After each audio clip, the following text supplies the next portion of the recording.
ಹಾಗೂ ಚೆನ್ನಮ್ಮ ಸರ್ಕಲಿಂದ court ಸರ್ಕಲ್ವರೆಗೆ close ಮಾಡೋದಕ್ಕೆ ನಾವು ಪ್ಲಾನ್ ಮಾಡಿದ್ವಿ.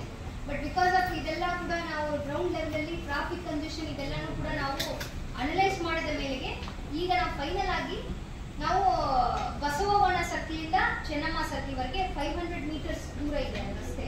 ಸೊ ಅದನ್ನು ಕ್ಲೋಸ್ ಮಾಡೋದಕ್ಕೆ ಹಾಗೂ ಚೆನ್ನಮ್ಮ ಸರ್ಕಲಿಂದ ಕೋರ್ಟ್ ಸರ್ಕಲ್ವರೆಗೆ 150 ಮೀಟರ್ಸ್ ಇದೆ. ಸೊ ಒಟ್ಟಾರೆ 650 ಮೀಟರ್ ಅಲ್ಲಿ ನಮಗೆ ಸುಮಾರು 80 ಗರ್ಡರ್ಗಳನ್ನು ಲಾಂಚ್ ಮಾಡೋದು, 16 ಸ್ಲ್ಯಾಬ್ಗಳನ್ನು ಹಾಕುವ ಕೆಲಸ, ಮೇಜರ್ ಕೆಲಸ ಬಿಜಾಪುರ ಆರ್ಮಲ್ಲಿ ನಮಗೆ ಇದ್ದಾವೆ.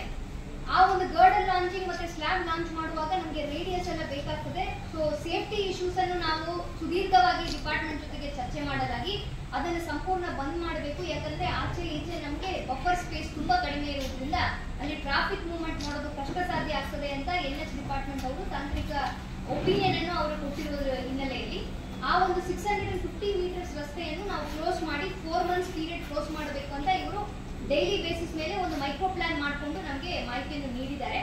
ಅದನ್ನು ನಾವು ಏಪ್ರಿಲ್ 21ನೇ ತಾರೀಕಿಂದ ನಾವು ಈ ಕೆಲಸ ಶುರು ಮಾಡ್ತೀವಿ ಅಂತ ಇಲಾಖೆಯವರು ಹೇಳಿದ್ದಾರೆ. ಅದಕ್ಕೆ ಸಂಪೂರ್ಣ ಒಪ್ಪಿಗೆಯನ್ನು ಪೊಲೀಸ್ ಇಲಾಖೆಯವರು, ಸಂಬಂಧಪಟ್ಟ NW, KSRTC, BRTS, HDMC ಅವರು ಕೂಡ ಸಹಮತಿಯನ್ನು ನೀಡಿದ್ದಾರೆ.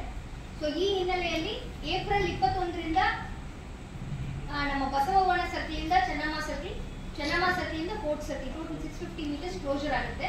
ಸೊ ಅದಕ್ಕೆ ಆಲ್ಟರ್ನೇಟಿವ್ ಆಗಿ ನಮಗೆ ನೀಲಿಜನ್ ರೋಡ್ ನಮಗೆ ತುಂಬಾ ಅವಶ್ಯಕತೆ ಇರೋದ್ರಿಂದ ಈಗ ಒಂದು 2 ಕ್ಲಿಯರ್ ಮಾಡುವಂತ ಕೆಲಸ ನೀಲಿಜನ್ ರೋಡ್ ಅಲ್ಲಿ ನಮಗೆಲ್ಲ ಗೊತ್ತಿದೆ, ಈಗ ಆನ್ ಗೋಯಿಂಗ್ ಇದೆ. ಸೊ ಅದು ಏಪ್ರಿಲ್ 20